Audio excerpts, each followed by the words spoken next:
all, it's Kimoni here. Welcome back to my channel, and I'm so glad to have you here. So today we are going to be discussing the books that I read this month. I read 3 books this month, which I very much loved to the depths of my core, and I really want to discuss all of them with you. So this is all going to be coming up. Now, let's start off with The Girl with the Louding Voice. This is the book that I finished most recently. It features the main character. Her name is Aduna, and Aduna is a village girl, a village Akati girl, and she is sold off by her father to a man that is much older than her to become his wife. And in summary, things don't go the way things are planned, and she ends up in Lagos, acting as a housemaid, for a very rich woman and her husband. And the story really explores this idea of it explores Aduna's mindset. She really wants to gain an education. Like, that is her dream. That was her mother's dream. That's now her dream. And more than anything, she wants to go to school. She wants to become educated. She wants to become a teacher, and she wants to, as she describes, have a louding voice. And she feels like through having an education, she will find her voice in Nigeria and be able to empower other girls in Nigeria to use their voices as well through being a teacher. And so this book explores her story. I will say, just a trigger warning before you read it, it includes, topics such as, like rape, abuse, sexual abuse, child marriage, etc. So do proceed with caution if you're sensitive to any of these topics. But it's an amazing read. I really felt for her throughout the book. She's an amazing, young lady, by the way, and rightfully so. The characters in the book acknowledge it as well.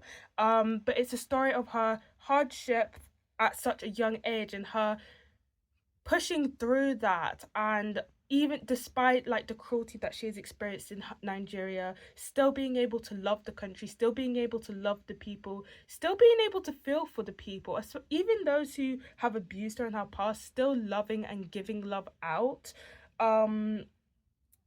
I feel like it's such a heartwarming book because of that. She doesn't seek vengeance or anything. She just wants an education at the end of the day, and this story documents her path to that.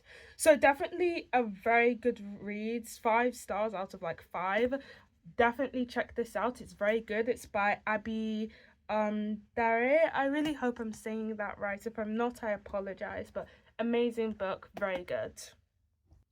Okay, so the next book we have, the one that I actually started with this month, was Memphis. And Memphis was, if you guys remember, if you guys watched my short, it was the blind book date that I got from Waterstones, and this was the book inside it, Memphis by Tara Stringfellow.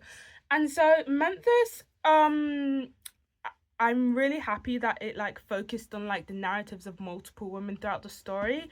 What were their names again? Hold on. Okay, so Joanne, Miriam, and August. This story, oh, and Hazel, by the way. It follows the story of these 4 women, them growing up in the USA as Black women, specifically in Memphis. And they all follow different stories. So, Joanne is the youngest of them all. She is, if we think about it in a chain, Joanne is the granddaughter, and she has experienced, once again, trigger warning, for very upsetting themes. She was raped at a very, very young age, and it's sort of because of their life circumstances, she is forced to move back in with her abuser.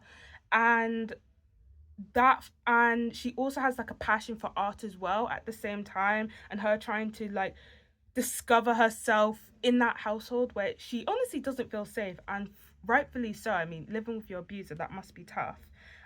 So that's her narrative. Then you have Miriam, her mother, who moved from Memphis to California, I think it was, with her military husband. That husband ended up abusing her, which is why she unfortunately had to run away from that household, and why she returned back to Memphis to train as a nurse. And she lives with her sister, August. And August, Joanne's auntie, Miriam's sister, is a woman who is single. It documents her, like, particularly her relationship with the other people in her life, particularly like men, and also her son as well, who her son is a criminal. At the end of the day, he is a criminal. And her sort of just like self discovery exploration. I found her story really interesting. If you can't tell, I'm struggling to like pin it down to like one single thing like her narrative is about. It really is about how she navigates relationships within her life and her own like inner struggles, finding, having a horrible husband as well, having a son who ended up doing some horrible things.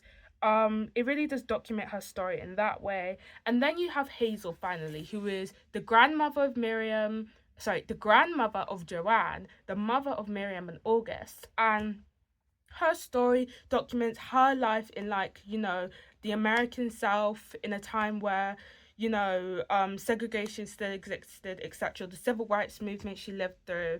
And it's her finding love, that love being taken away from her by the cruelty of the racist US system, and her advocating and fighting back against that, eventually becoming like a civil rights campaigner. So as you can see, very, very different stories all across like different timelines and like different time periods. But it was really captivating. I absolutely loved this book and I would totally recommend this, especially if you're into like generational families, generational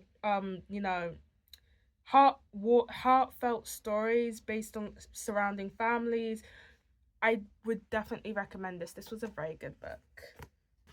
And then last of all, we have Sunrise on the Reaping.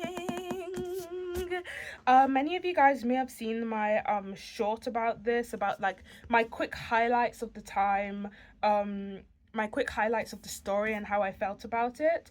For those who don't know, the Sunrise on the Reaping is one of the prequels to the Hunger Games trilogy written by Suzanne Collins, and I would hope that you watched the movies or read the books, or at least heard of the Hunger Games. But if you haven't, essentially it takes place in this post destroyed world called Panem, and essentially the capital enforces this system called the Hunger Games, which means two children from the ages of 12 and 18 of from every single district, there's 12 of them, are forced to fight in an arena to the death, and only one of them could come out alive. So that is the premise of the Hunger Games.